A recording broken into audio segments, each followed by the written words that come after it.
Hey everyone, Chuck from Functional Fly again, and today's fly is going to be another nymph pattern, and this one's a little bit different. The Perdigon style of nymphs were developed by the Spanish and essentially designed for fishing fast, deep water.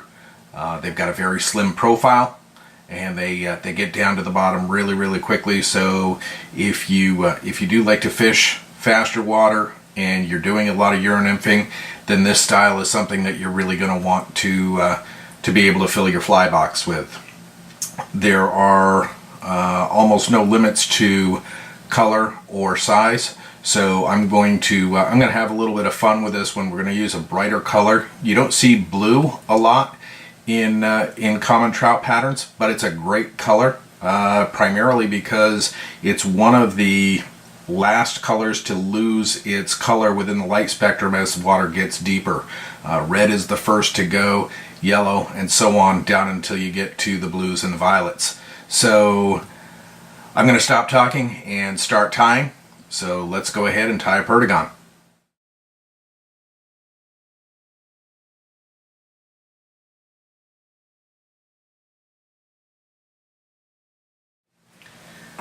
Okay. In the vise, I have a Partridge SLJ wide gape jig hook in a size 12, and I have a 2.8 millimeter slotted jig head.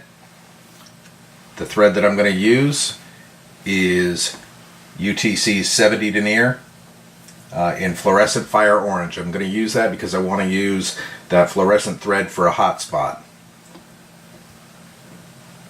So I'm going to start by tying in right behind the bead. And that bead's going to flop around for a little bit, and that's just fine. It's not going to bother us for the moment.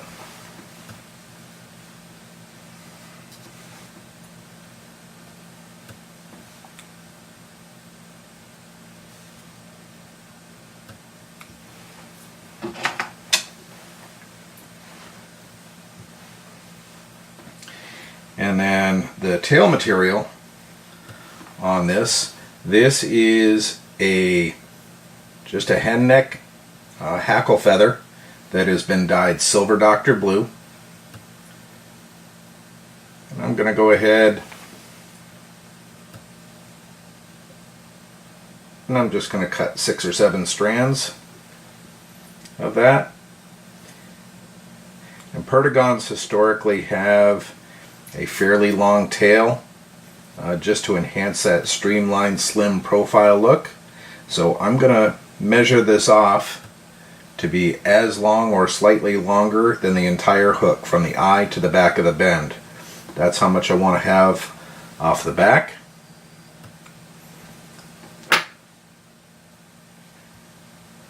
I'll take a couple more turns down with the thread. If you're an experienced tyer, you might be able to tie this in on the bare hook, but it will have a tendency to be more slippery. So I like to put a couple turns of thread down there and have that for the material to bite into. Now I'm going to hold those tail fibers up slightly while I put a quick layer of thread down along the straight part of the shank, and I'll let that tail extend off the back like that. Then I'm going to take a very fine gold holographic tinsel,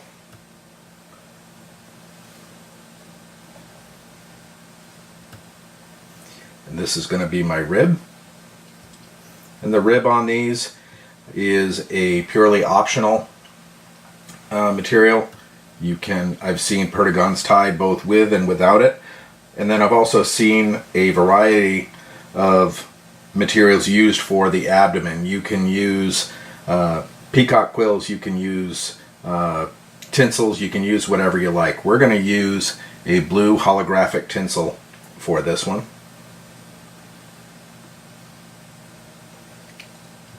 Again, I'm going to tie that on the back, and just because of the size of that, it's going to roll to the bottom as well. And now I'm just going to focus on making a nice smooth thread wrap using touching turns and coming up to about between 1/8 and 1/16 of an inch behind the hook.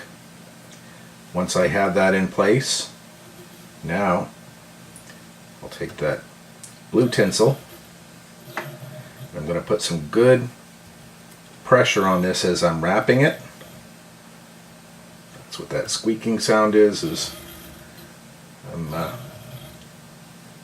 really giving it a good grab as I'm winding that forward. And again, all to emphasize the slim profile of that abdomen. And the purpose for that is you want to keep the fly as hydrodynamic as possible. The more slender it is, the more quickly it'll sink.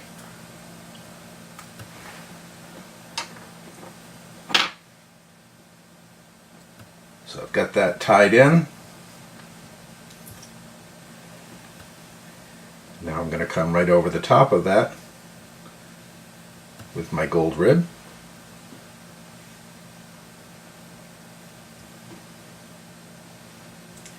And the rib is just there to add a little bit of accent flash.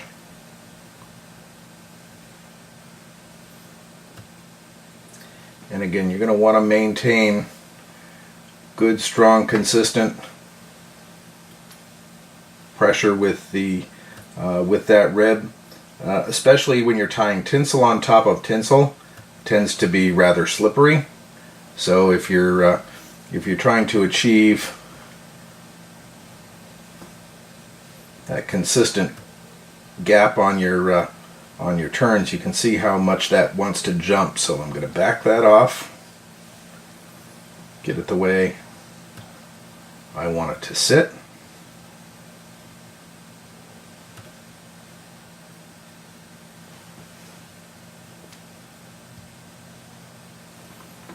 It's better.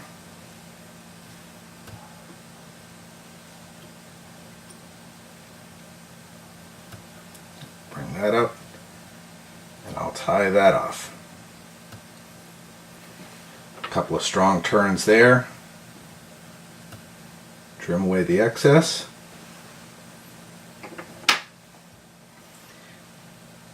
And now all that's left is we're going to build up this hot spot by building sort of a conical shaped transition from that abdomen up to the bead.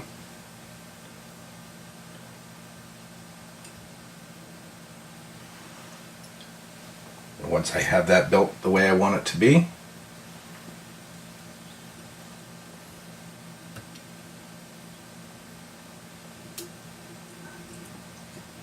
put in a couple whip finishes.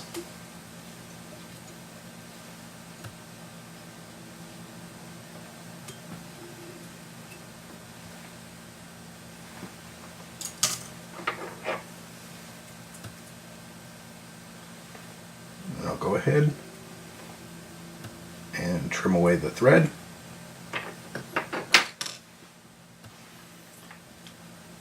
We're almost done.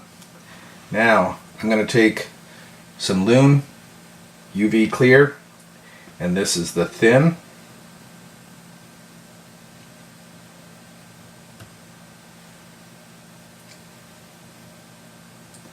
And I'm just going to put a small drop on there. I'm going to take that one drop and work it around.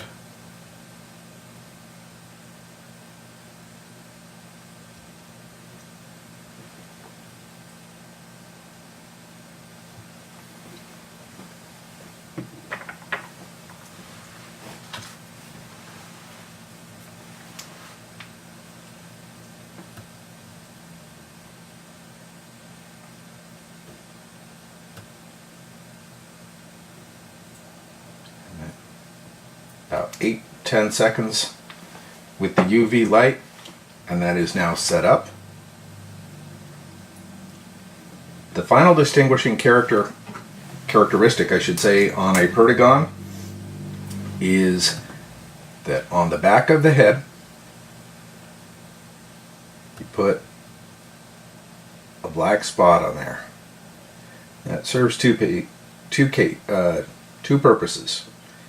It will insinuate a wing case, but also as it comes tumbling through the water column, it will give almost a stroboscopic effect to the fly and help gather attention.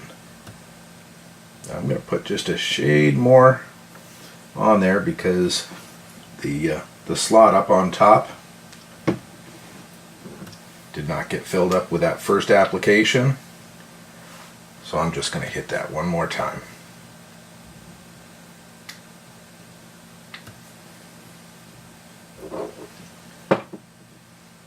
And there you have it. There's your Perdigon. So there you go. I hope you enjoyed tying this fly or watching me tie it. Good luck in tying it yourself. If you have any questions or comments, please leave them in the comment section below, or email me at chuck@functionalfly.com. And if you have suggestions, I'm happy to hear other patterns you'd like to see tied.